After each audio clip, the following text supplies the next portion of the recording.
क्या कभी हाथियों को देखकर आप परेशान हुए हैं? आप अकेले नहीं हैं।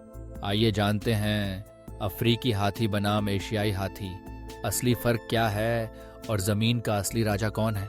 सबसे पहले कान। अफ्रीकी हाथियों के कान बहुत बड़े और पंखे जैसे होते हैं जो कुछ कुछ अफ्रीका महाद्वीप जैसे दिखते हैं। ये अपने विशाल कानों का इस्तेमाल गर्म सवाना में खुद को ठंडा करने के लिए करते हैं। वहीं एशियाई हाथियों के कान छोटे और गोल होते हैं। अगला, उनके सिर को देखिए।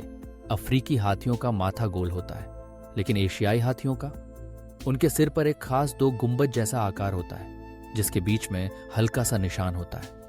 उन्हें पहचानने का यह एक आसान तरीका है।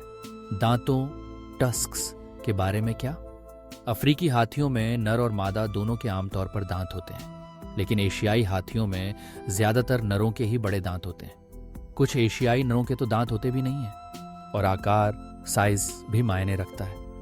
अफ्रीकी हाथी आमतौर पर बड़े और भारी होते हैं और कंधे तक ऊंचे होते हैं।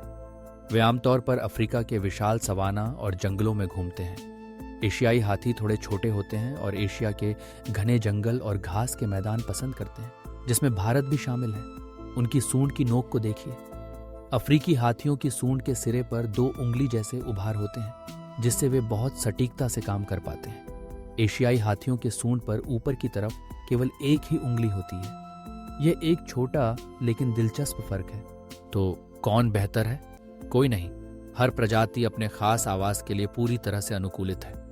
उनके अंतर उन्हें अपने अपने वातावरण में पनपने में मदद करते हैं, चाहे वह अफ्रीका के खुले मैदान हो या एशिया के घने जंगल। अफ्रीकी और एशियाई दोनों हाथी शानदार, बुद्धिमान और हमारे ग्रह के इकोसिस्टम्स के लिए बहुत जरूरी हैं। वे समान रूप से अद्भुत हैं। हर कोई अपने आप में राजा है।